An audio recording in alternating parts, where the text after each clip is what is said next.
Great. Welcome to the Eat, Play, Love Summer Series. I'm Sandra Leah, Director of Education and Patient Advocacy at Obesity Matters.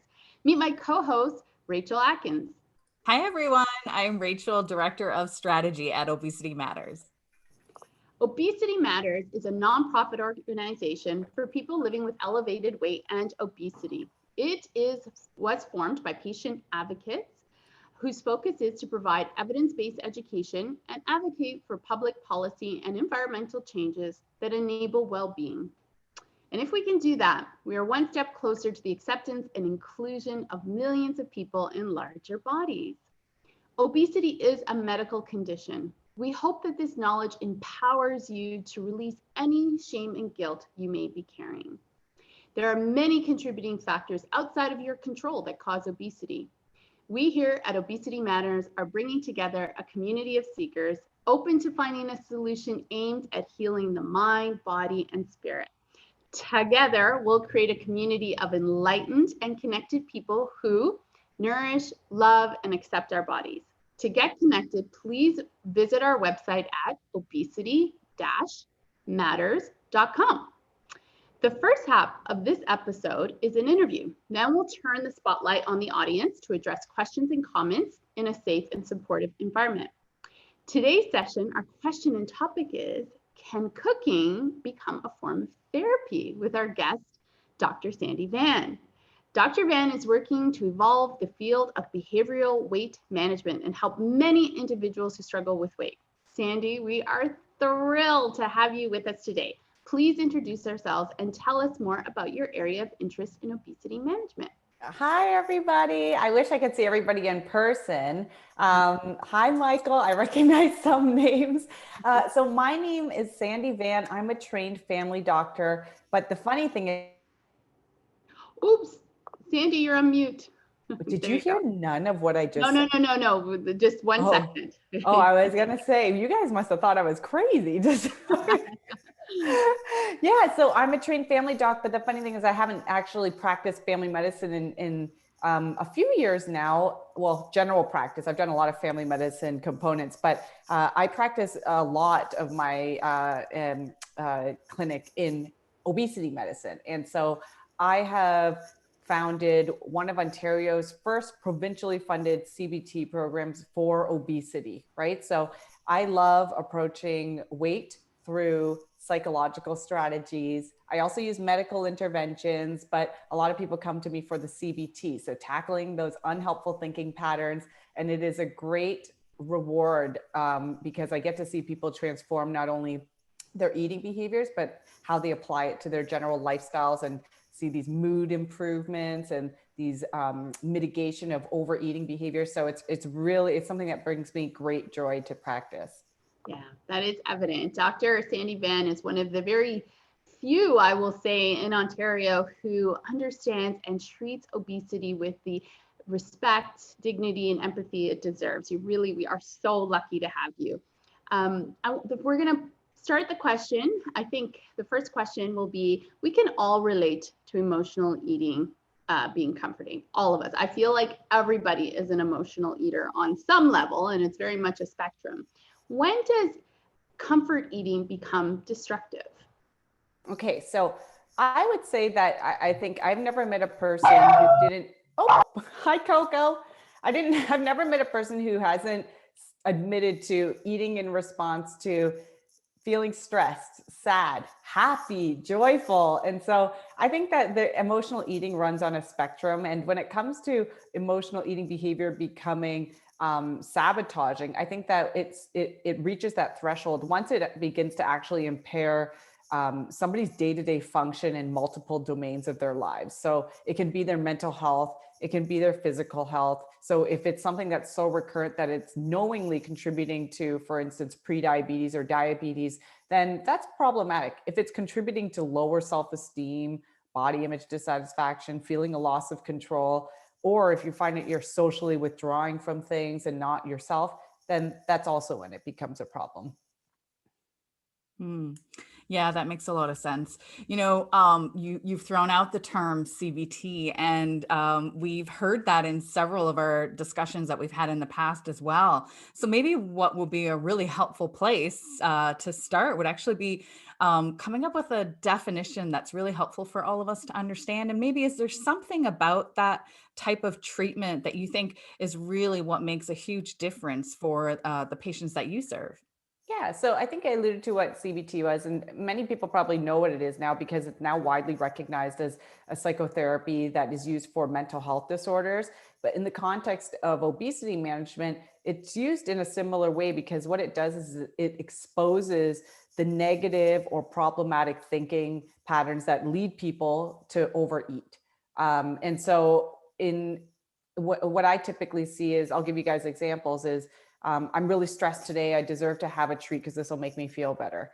And in that moment, it probably does feel true that food is an excellent diffuser of stress. We know that ultra processed foods have been designed in a way to actually positively reinforce us with reward and feeling. And there are some people who actually experience elevated levels of euphoria when they consume those foods. But I've never actually heard anybody say that after an overeating episode or after a stress eating episode that they actually feel better after. And that the outcome of it is a net negative effect, that they tend to feel awful about it, that they feel guilty, that they feel shamed. And so nobody ever really comes out of it thinking, I feel great, right? So there is this residual negative impact that trickles into people's day-to-day behavior. And it then promotes this even more vicious cycle of, okay, well, I did it once. What's the point of like me practicing restraint again and trying to control it again? And so it's this negative thought process that is driving this behavior that we're trying to tackle. We're trying to capture the cognitions that are distorted being rooted in inaccuracy. Because if you really thought about it and opened it up to a bigger picture, yeah, it does feel good in the moment, but I typically feel X, Y, and Z afterwards. So maybe I'm going to take a different route this time. And so that's, in a nutshell, what we try to do with one of the core tenets of CBT, which is cognitive restructuring, which is thinking yourself out of that distortion. So is maybe cooking a healthy meal cognitive, what did you say, restoration? Oh, restore. Ooh, I like that word. I've never used it in that way. Cognitive restoration. I love that. Yes, we're restoring our cognitive executive functioning. That's exactly what it is. I think I said cognitive restructuring, and it just essentially means to change the way you think. That's just a fancy way of saying it. But when it comes to cooking, I don't want to misguide everybody and say that cooking is this intervention that has this evidence to support managing mood or managing obesity. There's actually zero evidence. Like I actually looked, there's zero evidence to show that having like a therapist while you're cooking even is helpful. Like nobody's ever done that study, right? So I don't want to say that it's a replacement for individual CBT, but I will say that is one of the activities that we tend to recommend to people because it promotes exercising self-agency. In a recent study by the University of Florida, they looked at, it was 9,900 Americans. It was a survey, and they wanted to look at predictors of well-being, psychological predictors of well-being. One of those things, the overarching theme to the people who actually did really well during the pandemic and thrived during the pandemic, was having this ability to exercise self-agency. And what does that mean? It means being in the driver's seat of your actions, like knowing that you could spend your time doing something and feeling like you have control over that. And in the context of this worldwide pandemic where you have very little predictability, there's uncertainty everywhere, which drives a lot of that stress, that having that control over something in your life can actually mean the world of a difference to somebody, right? So cooking is one of those ways to do that. And as a byproduct of cooking, we often see that the psychosocial parameters actually improve. We see that in group studies where people are being studied for group cooking interventions in like rehab facilities, for instance, that they tend to feel more self-efficacy. They tend to have better moods, less risk of depression and anxiety. And so, of course, I feel like intuitively that would be transferable to the population that I tend to see, which are people who struggle with their weight. And of course, we can't overlook the fact that when you cook your meals for yourself, you then crowd out all the ultra processed foods that you would otherwise maybe be seeking if you weren't having these foods at home for yourself, right? The whole foods. And so there is this connection between consumption of ultra processed foods and negative mood and other things that can diminish one's quality of life. So it's important to know that, yes, cooking would probably be an excellent form of behavioral activation to improve your quality of life because of so many reasons, more than just the food. I've definitely felt that. So thank you so much for giving us a scientific explanation for why we might feel that way. Over to you, Sandra. Yeah, I have to tell you, Sandy, you know I'm your biggest fan, and I love watching your social media posts, and especially the ones about meals, because you make it look so easy, and I don't find cooking easy.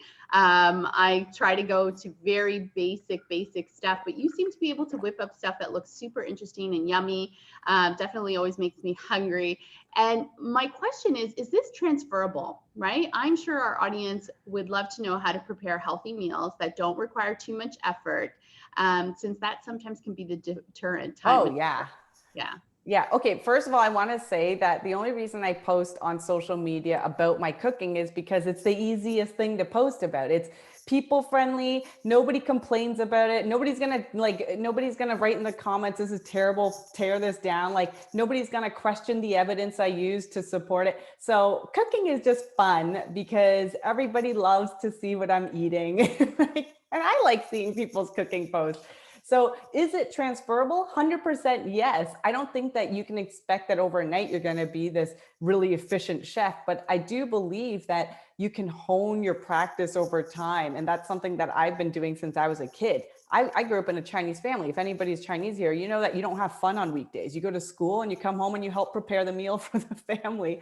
So I have been doing this like Karate Kid approach of learning all these different little things that my dad taught me and then putting it together now as an adult. But I've seen adults be able to do that. It's never too late to start, and you start little by little. And I think the key is really to have a handful of recipes. Maybe it could be 2 or 3 recipes that you actually know how to do really well. And then you just modify them to make them more tastier over time. And then you get good at doing them and you clean up while you're cooking. That's the key, is that a lot of people don't like the cleanup involved with cooking and the meal prep. You get quick at chopping, you get quick at cleaning while everything's simmering or cooking. And then it doesn't actually end up being this overly daunting task that you set out to, or that you originally perceived. So I do think that it's something that can give you an opportunity to experience mastery, because I think that that's important for people too. Is it's rewarding because when you eat your meal, you actually feel good about it. And I don't know about you, but pre-pandemic, I didn't like going to restaurants because I felt like it was so anticlimactic. You go there, you sit at a table, you order your food, you eat it, and then you go home. I love being able to prepare a meal with my friends when I could. And just seeing it come to fruition and being able to sit there and enjoy it with people you love, like, oh, there's nothing better than that. So I think that everybody should develop culinary skills, whether they like it or not, because I think it's something that you end up liking over time. I agree. It's a life skill. And I know you prepared a video for us. So yes, without further ado, please show it. Okie dokie. Hold on one second. Okay.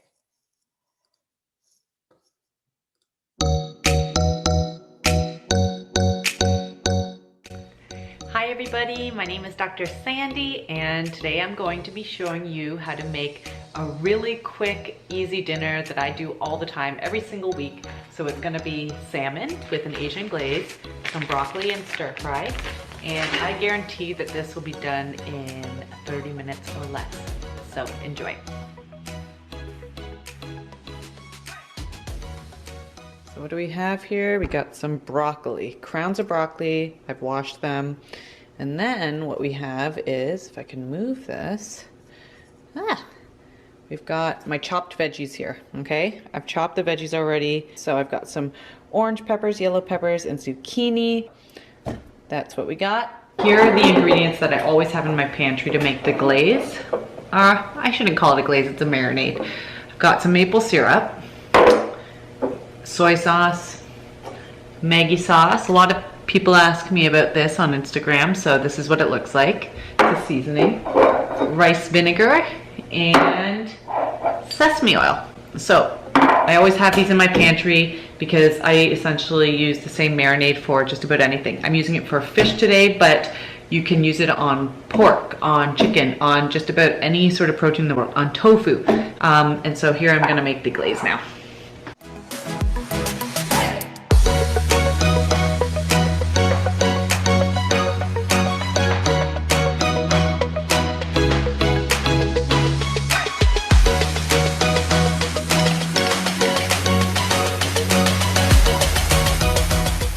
So it's got to be the perfect blend of salty, sweet, and savory, and that is it. Okay, so my vlogging camera actually just broke. I dropped it on the ground and the lens I think has shattered, so it's not turning on anymore. So I hope that the rest of this video is okay on iPhone. Pouring it over now.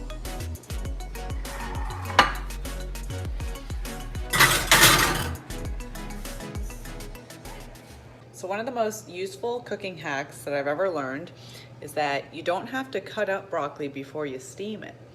You just put a little bit of water in a pot, and when it comes to a near boil, you put the crowns of broccoli in there.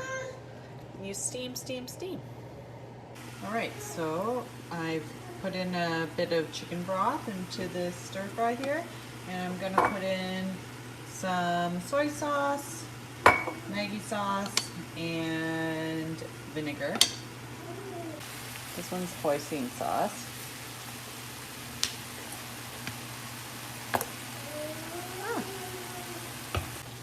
Alrighty, I think we got some broccoli. There we go. Oh yeah.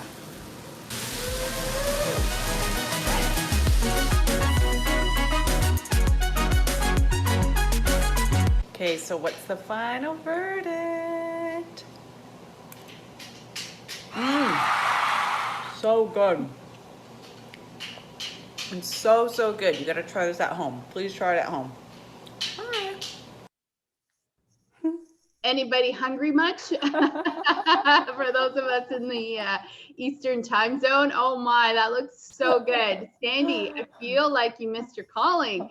If ever you're ready to retire from being a doctor, cooking show, I'm telling you. Yeah, I think that would be fun. I usually get irked watching myself on camera, but not when I'm cooking for some reason. I actually feel very comfortable with it. Well, it's so clear that you have a passion for it and you enjoy it. It comes through in the camera. And I think that's probably one of the secrets to cooking, is that approaching it from this, playful, Yeah, fun, let me see what I can create, be okay with maybe having flubs and learning from them. It might be, starting with the attitude that we take through to cooking first, perhaps. yeah, I think so. I think that our perception of it is that we need to be cooking off of a recipe book or some elaborate, I think that cooking can actually be really easy and you don't actually need all that many ingredients. Like I have all of those things in my pantry at all times because that's typically what I use to cook. I make different types of marinades. It might be a little bit more maple syrup one time. It might be no maple syrup, but it always end up tasting good. So I think that you just need to be comfortable experimenting and figuring out what you actually like and just keeping that on rotation. Yeah. The best advice I ever got was get your hands on the freshest ingredients you can, what is in season, and then just make it simply, like you said. Yeah, that's true. And what you always talk about Brussels sprouts, right? Brussels sprouts, they can be done so well. They can be really mushy, or they can be done perfectly in the oven with a little maple syrup. You don't put maple syrup on it, but the bacon you'd use, there's just so many ways that you could play with food and make it fun. And you should be ready to have it either fail or land it. But most of the time, over time, you're going to land it. And it's going to be good for you regardless. It says, we got a comment here. Sandy makes it look effortless. Definitely. I agree. So we're going to end the interview portion now with a question we ask of all of our guests. How can Obesity Matters as an advocacy group to help community members who are struggling with emotional eating? What advice do you have for us? Oh, I think that you guys are already doing it though, because you're already hosting events like this. I think that you highlight the fact that emotional eating is something that is very commonplace in society, and that it does adversely. I think that it affects everybody, let's say, but I think it does tend to have a dominance in patients who, or people who struggle with their weight the most. And that's because there's a biological basis for that. Like you tend to have, if you struggle with weight, you tend to have higher affinity to certain foods that will actually diffuse that stress, right? So I think that when you normalize it and when you talk about it in the context of it being medical in nature and not just a self-inflicted problem, that helps the narrative. Yeah, thank you. Thank you so much, because that's one of our mandates, is to help empower people and to help them understand that that internalized bias, that it's your fault, is actually going to keep you from finding the help that you deserve. So thank you, Sandy. The floor is now open for questions. You have several ways you can ask a question. You can raise your hand electronically, and I see one up already. You can ask your question in the chat box. And if both of those are a little bit too difficult, you can just unmute yourself and say, I have a question, and we'll get to you. But let's start with Lana. You are going to be our first question. Go ahead. Hi. Hey, Hi. Lana. Okay. You mentioned about control in eating, and I'm just curious to know, what are your strategies around eating disorders when it comes to emotional eating? Because control is a big deal. Yeah, that's a trigger word. And so I use that word really carefully because I know that it can be triggering for a lot of people who actually, and there's a lot of overlap between the eating disorder field and people who are helping people with weight management. And so when it comes to eating disorders, I try to treat that differently. I actually don't see many. Oh, we lost Sandy. Sandy, we lost your sound. We can't hear you, Sandy. Oh, she can't hear me either. Oh, maybe she knows. Oh, no, we can't hear you, Sandy. We can't hear you. Let me send her a chat. Sandy, let me call her. Then maybe that'll be easier. Hi, can you hear me? Oh, we can hear you now. We lost you for a little bit. No. Oh, Yeah. no, sorry. I think I'm not sure why I did that. We heard up until you don't actually see many people with eating disorders. Yeah, because it requires a different treatment plan. It requires like a psychiatrist, which I am definitely not. It requires certain dietitians who are, and social workers. So I actually don't see that patient population, but I know that the strategies we would use in obesity treatment would not be the same. Like we wouldn't tell somebody to monitor their food or keep a food journal if they are somebody who has bulimia or anorexia, because that can be really triggering for them, and they would probably do it really well, right? Like they would probably do it. And I actually flag people who are doing it too perfectly almost, and eating too perfectly and becoming too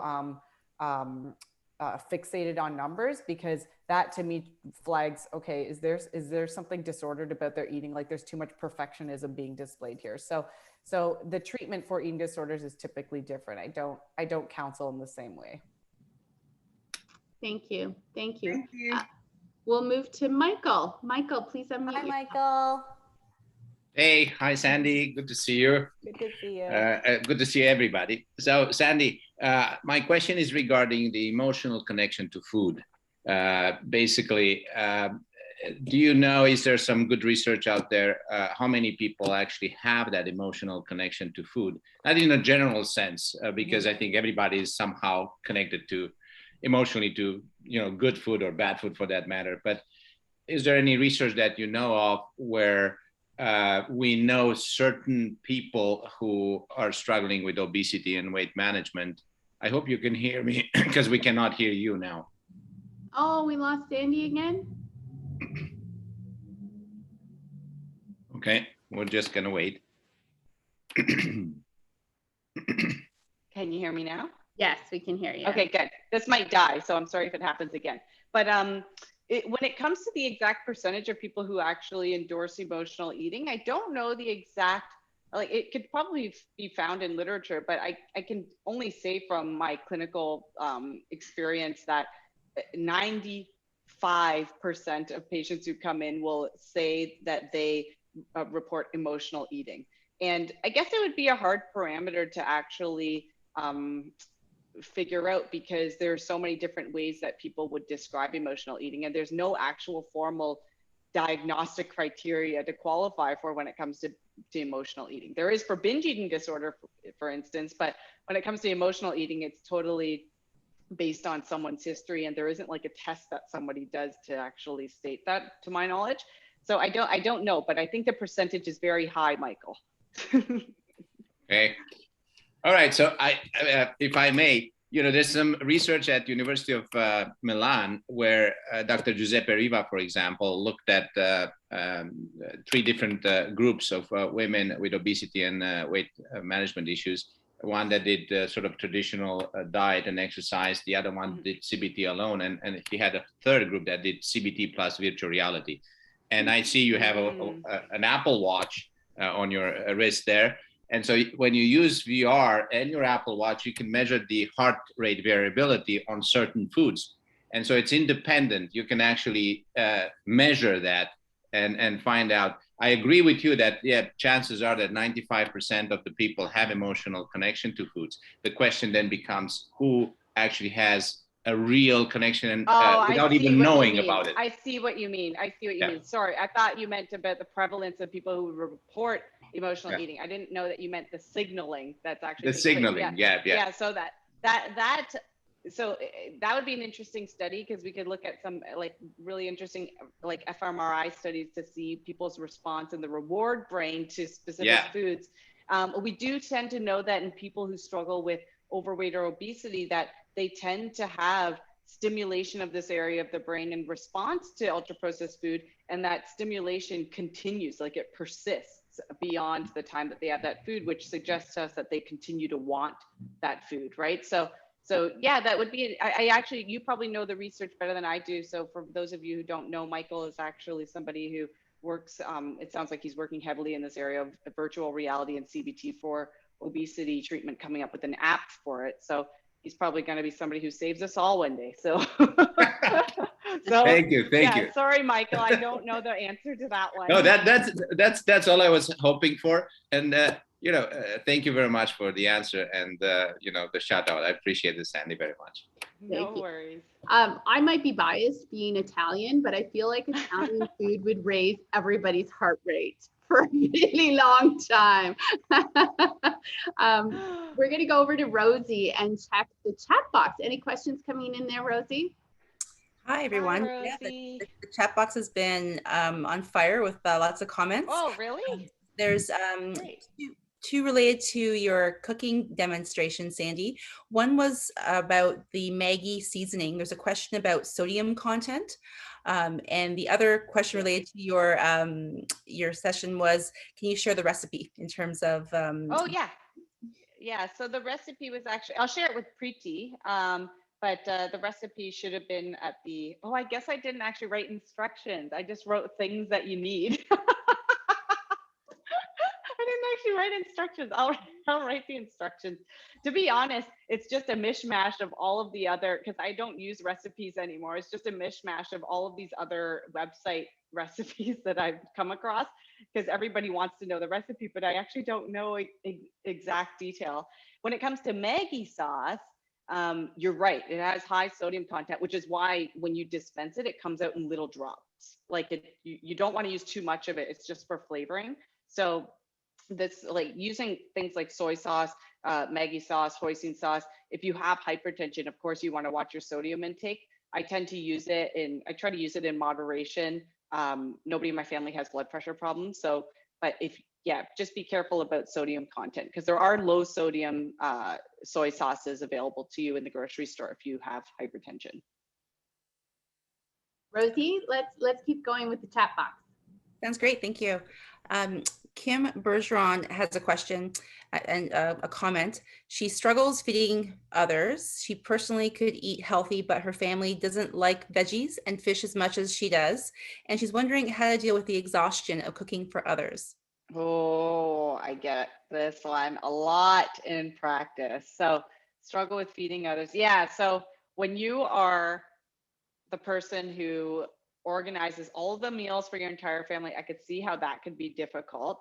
But I do try to promote some, I do promote going rogue from your family if you can. Like, if you're somebody who actually struggle, like this is a health issue for you, that when the food that you are consuming with your family is causing health problems, I do have patients who eat asynchronously from their family. They make their own meals, and they might get their other family members to make their own meals, or they make two meals. Like, that's not ideal, of course. But if you're making, you know, for instance, let's say for simplicity, spaghetti and meat sauce, perhaps instead of spaghetti, you're going for spaghetti squash, or you're going for like chickpea pasta instead, to lower the glycemic index of it. But I do say that, like, you need to be in the driver's seat when it comes to your health. You can't let other people's decisions dictate what goes in your body, because it's your body at the end of the day, and you're the one who lives with it. Yeah, I as a person who lives with a picky 10-year-old, I have to do that. But I try to do it in a way that, like you said, Sandy, I prepare a modified meal for her, or I'll add you know, home fries for her, because she wants that like carby bit, and I just don't have that bit. But yeah, I agree with that. So anybody have a question? Do you want to unmute yourself? I'll give you a chance right now before we continue with the chat box. Anyone? All right, Rosie, over to we you. do have Michelle Shapiro. Your hand. Go ahead. I have a question. Okay, so when I'm depressed, I go to food. So how do I stop myself from going to food, and what do I do? Just wondering. Thank you. Oh, thanks for the question, Michelle. So I do want to preface this by saying that I'm unable to give personal medical advice, but I can say that when patients come to me with this exact same question, I do require like further investigations as to, okay, like, is this person actually having a major depressive episode? Because that should be the first thing that gets treated, not necessarily focusing on their weight or what they're eating. Like, I need to make sure that your mood is stable, that you're not at harm to yourself or anybody else. And then with regard to, you know, when somebody's feeling low, when somebody's turning to food when they're feeling low, that happens very often for many patients in my population. And what I say is, where is it that you find yourself overeating the most? Like, there's typically a pattern to it, right? So a lot of people would describe to me, it's nighttime, it's 8 p.m., the TV's on, and the kids are in bed. I'm really like exhausted. I just want time to myself. And I'm going to pull on, you know, your favorite goodies, your comfort foods, and eat it in front of the TV.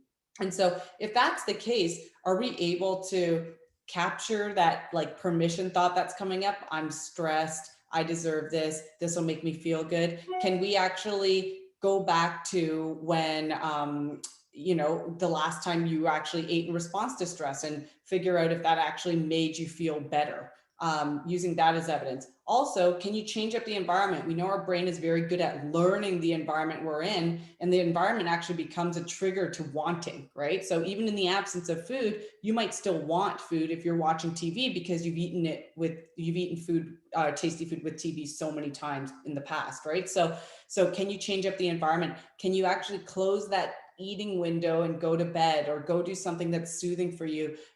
Get your sleep routine ready, and actually focus on yourself and something that'll actually make you feel good the next day. So there are a lot of ways to approach it. Some other people might actually call a friend. They might go for a walk. Changing up the scenery tends to be the low-hanging fruit there. Thanks, Sandy. Over to you, Rosie. Thank you. This is related to the last questions. This is from Kathleen Budd.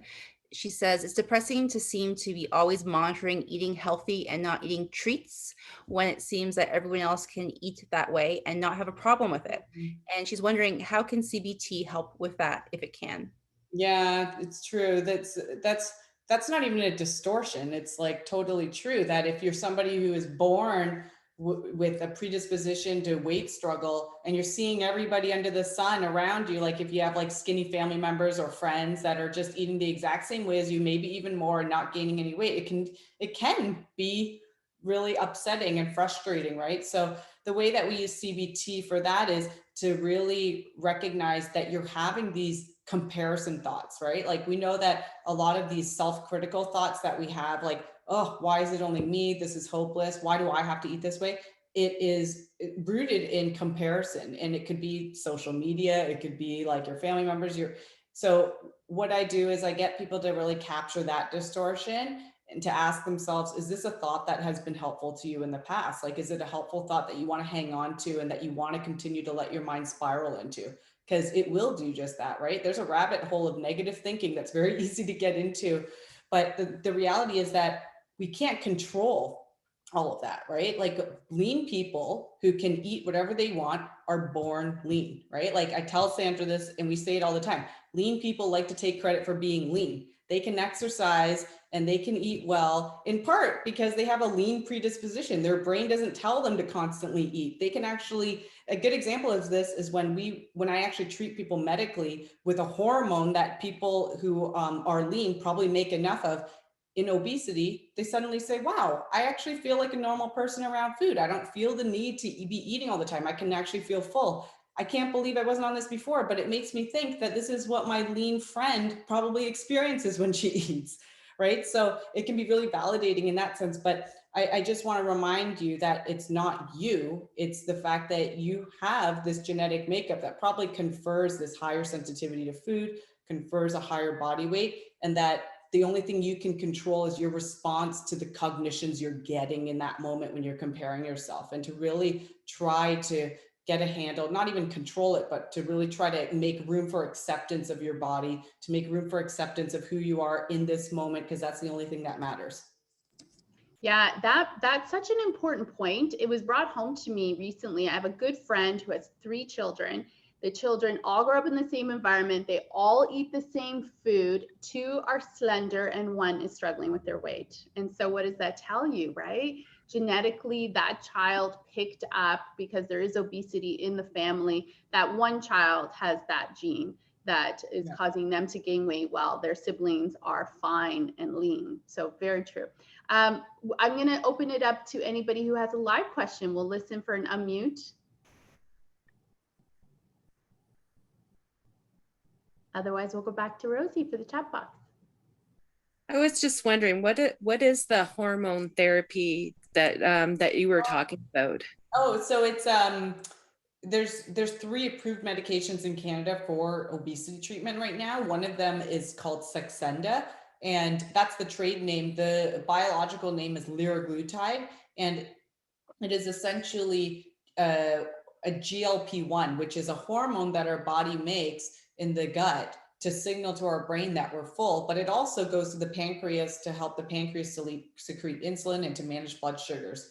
And so it's a really effective medication because it's essentially replacing a hormone that a lot of people with obesity don't either make enough of, or it's not signaling properly. And when we replace it, we tend to see that people experience fullness. They experience satisfaction with moderate amounts of food, and they can maintain a calorie deficit that allows them to lose on average 5 to 10% of their weight. That's really good.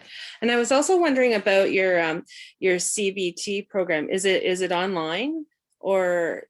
So the CBT program that I do individually in practice is it's a referral process. So it's your family doctor would have to refer to Well One Medical Center.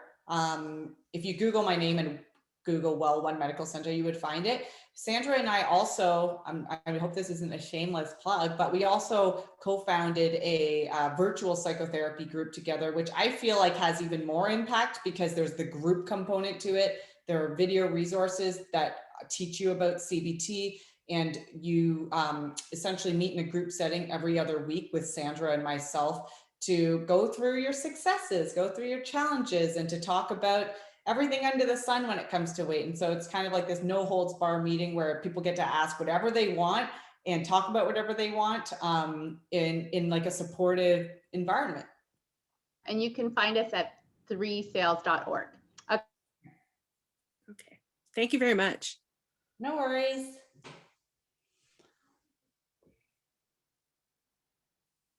I think Sandra is frozen.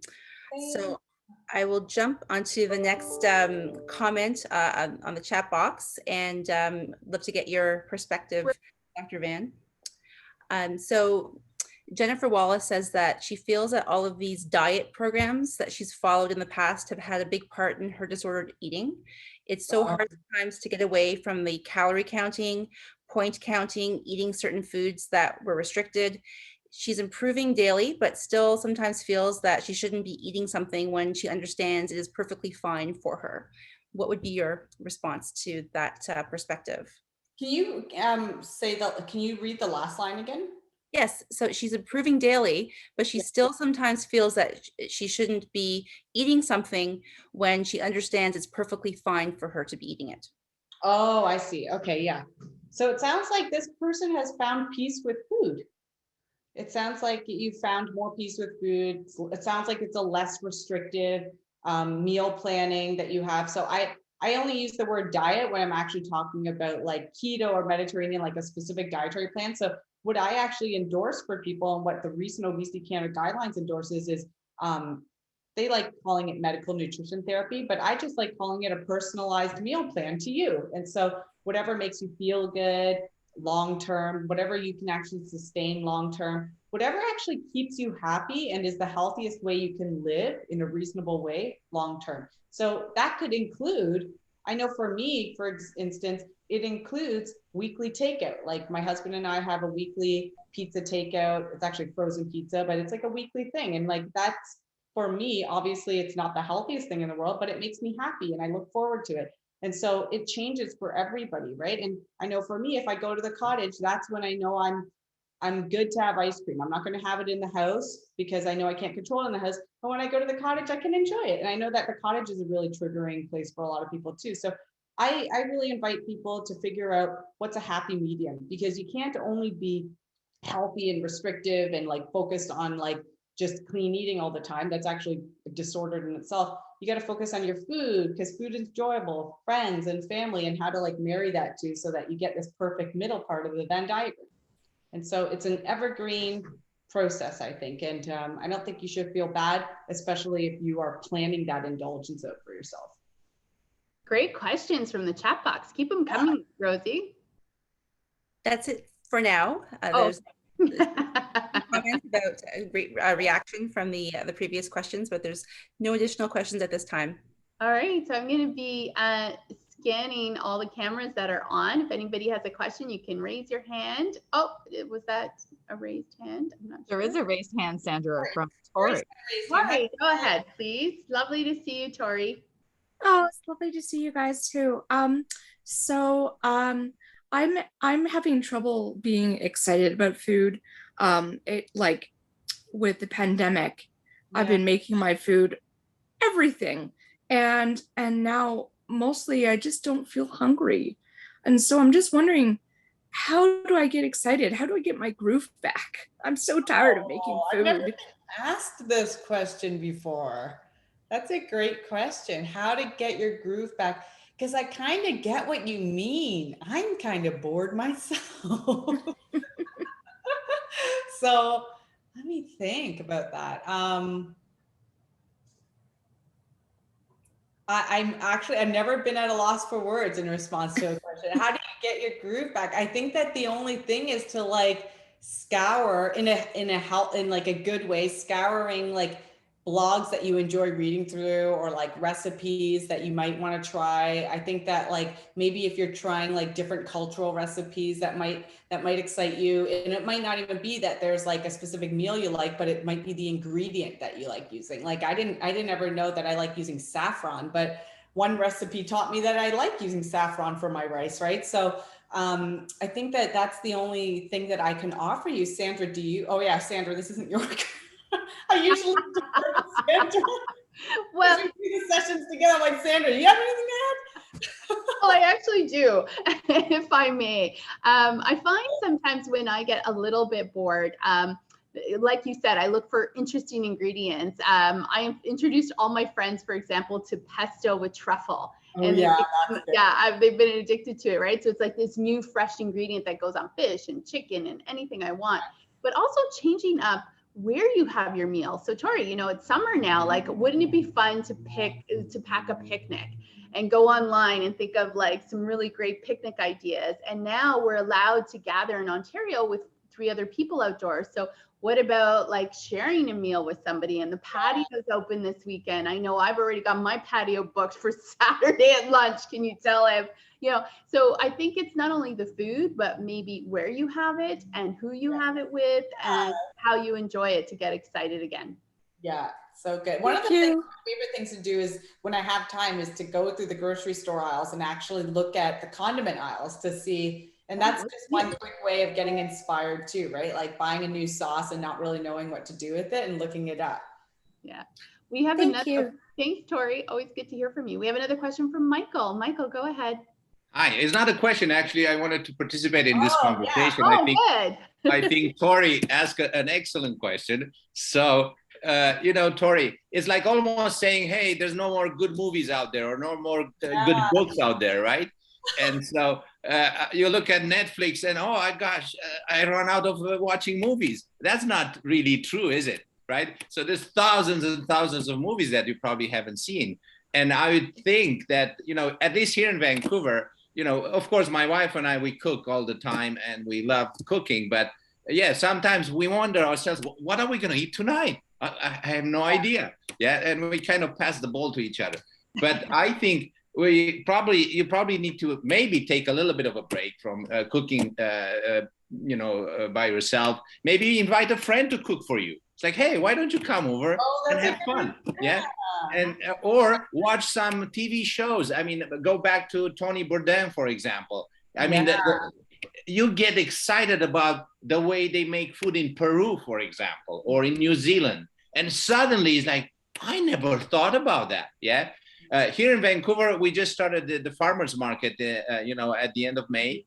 And so we just went to buy all these new fresh vegetables. And it's just a kind of, spring or end of spring in Vancouver. It's this new opportunity to find new foods that are fresh and beautiful and yummy.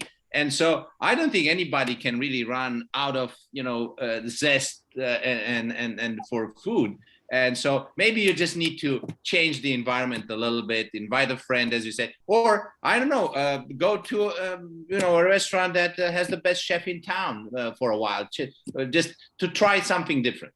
And those are just some of my ideas. There you go. Those are excellent ideas. And it comes back to, really good, Michael. Yeah, it comes back to the attitude, right? So when you approach it with that enthusiasm and excitement, and sometimes we just have to generate it ourselves, right? Yeah. So great. I know that Harvard teaches a class called the Unapologetic Pursuit of Deliciousness. So I don't know how available that is, but that's a virtual program that Harvard puts out and it's supposed to be phenomenal. Oh, good to know. Yeah. So any other questions? I'm just scanning all these wonderful faces. There's lots of good comments. Yeah. I start using HelloFresh. It's exciting. Yeah, that's a good one too, is the meal kits. Because it takes away a lot of the work for you. And that's how I got my daughter excited about cooking. Is HelloFresh, because then she picks. You know what I do? I buy the Le Cuisines, there's light Le Cuisine or there's the regular Le Cuisine. And when my mom doesn't want to cook or, whatever, I put that in the microwave. It's easy, it's delicious. They have like veggies, they have chicken, they have all different kinds, and it just spices it up a bit. Yeah. Because we get bored, always chicken and chicken and chicken. So at least you have a variety. Great. Yeah, sometimes I'll make a big salad at home and then I'll just go out or go send my husband out to get like a protein that's already made if I don't feel like cooking for myself too. So last night I told him to go get ribs or no, it was, I forget what it was. It was ribs or something like that, so that we could pair it with a salad and some corn. So don't feel like you always have to make your entire meal. If you're really strapped for time, there are ways to modify and improvise. Mm-hmm. Exactly. Yeah. And barbecue season. Everything tastes better on the barbecue. Yeah, it's true.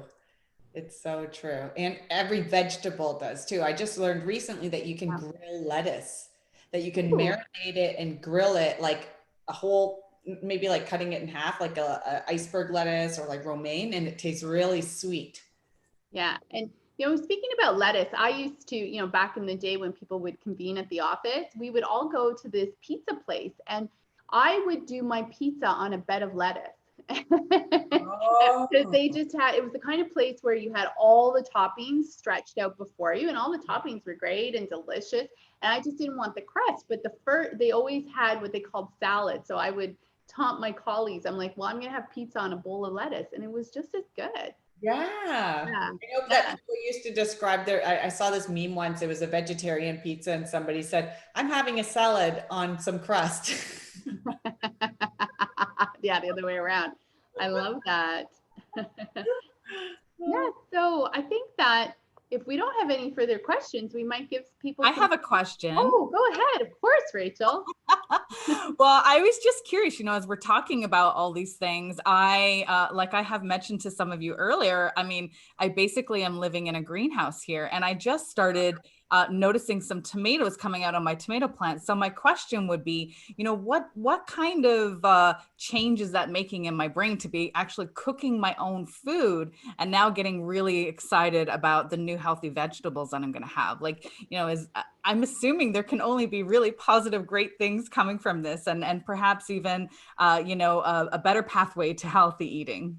I think that's aligned with one of the psychological predictors of well-being, right? That study that just showed us that when somebody exercises self-agency, whether it's that they're cooking for themselves or they're growing a garden and they're engaging in really soothing activities like growing a garden, then you're actually at less risk of maladaptive coping. Like, we know that there's this model that shows us that there are 3 systems that tend to help us with emotional regulation. And so there's the drive system, which is typically turned on when we're working. We want to check off the things on our task list. And so we're wanting to get things done. There's also the threat system, which is essentially the fight or flight mode. When we actually see oncoming threat, our sympathetic nervous system triggers our blood pressure to go up, our heart rate to go up. There can be an argument that the pandemic has been this chronic threat, right? So our threat system has been elevated throughout the pandemic, in part because of that. And then there's the soothing system, right? So the soothing system is, the self-care, the relaxation, the things that actually make you feel good. And that tends to be the system that is underdeveloped. And most people, especially who don't cope with stress well, who have mood disorders, and a lot of people will use passive coping strategies like watching TV or playing video games or just doing nothing and having no responsibilities. And that tends to be aligned with lower psychological well-being during this pandemic, right? So for you to be saying that I'm going to take this time and grow a garden, even though it's going to take me, like, you have to be patient to grow a garden, right? And to go and pick out my tomatoes and to actually taste it. And when you pick out your own tomatoes, you're going to taste it. Like, you're not going to sit there and eat it in front of a TV, right? Like, you're going to actually taste how sweet it is, because real tomatoes are supposed to taste like the ones from your garden. And so, yes, of course, that's going to contribute to your overall well-being and mental health and like just physical health in general. So I think that's fantastic. I wish I had the patience for that. It helps my mental health. I love to listen to music. I find that helps. Yeah. So just getting up, even if I'm in my room, I'll get up and I'll just dance. I find that helping my available to you, right? Like, everybody has their iPhone, and that's why Sandra and I always start off our sessions with music, because it really puts people in a different headspace, and it's just something that is so easily available to you. The breath is another one, the anchoring. I like that one, the stretching. And I think Lana has a question. I don't want to. Yes, please go ahead, Lana. All right. My question is about support, because I think with like changes into, like, if you're thinking about eating and changing and doing things different around food, sometimes you don't get the support that you need to do that. So how do you deal with getting a pushback? Like you talk about your kids, I don't like that, or whatever. Like, how do you? Yeah, I get it. Yeah, I have a lot of patients who say that their families push back on, you know, keeping ultra processed foods outside of the house and trying to cook healthier meals.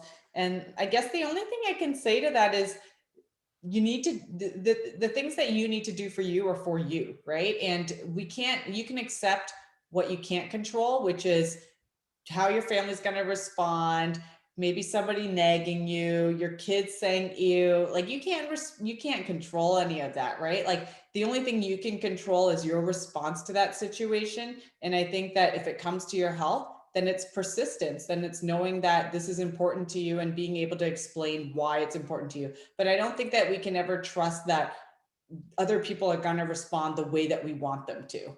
I think that that's the risk that we take when we're trying to, like, you know, live a healthier lifestyle and it's out of sync with other people in the household. But I don't think that there's a perfect solution to that. And it's really just about the things that controlling what you can control, really. Oh, thank you. Regini, you have a question. Go ahead.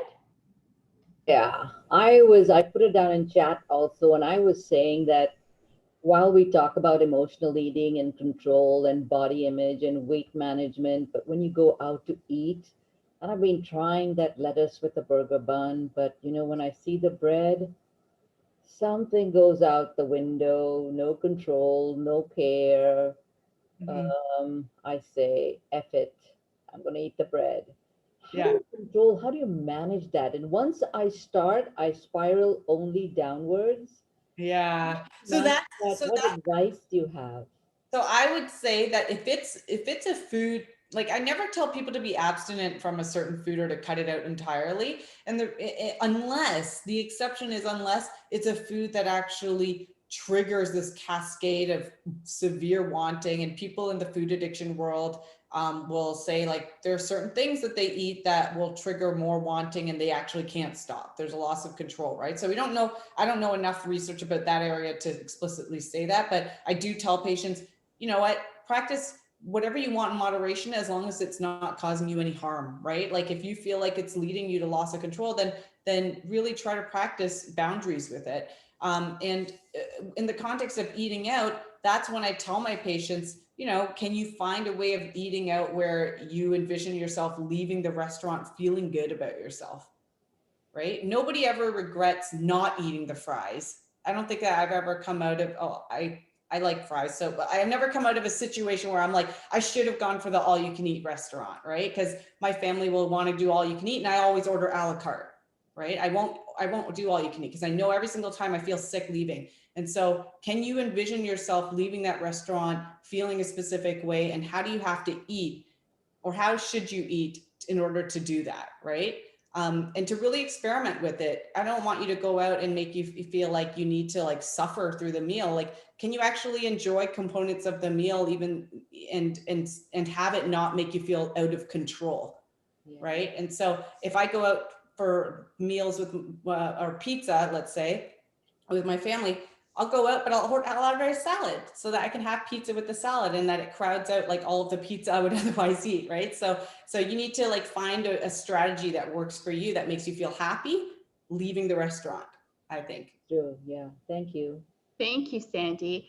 Well, we've come to the end of this meeting today, and we want to offer our sincere thanks to Dr. Van for generously giving us your time today. That was fun, guys. Yeah. For me, the biggest takeaway was I need to approach cooking with an attitude of play and fun and just forget about the recipe and explore. Rachel, do you want to add your biggest takeaway?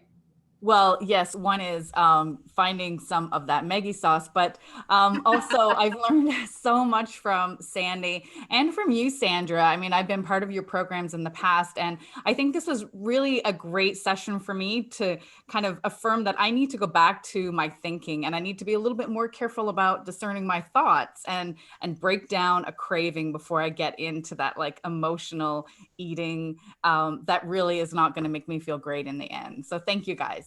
Thank you. So to get involved as a member of our Obesity Matters community, we will be sending out a survey and would appreciate you completing it so we can continue to build programs that are recommended by you, our community. Be sure to tune in next Thursday, June 17th at noon Eastern Standard Time. And that session is called Let's Look at What I'm Eating. And our guest will be Dr. Jeff Alfonsi. So we look forward to seeing you next week, everybody. Enjoy your day. Bye. Bye. Bye. Bye.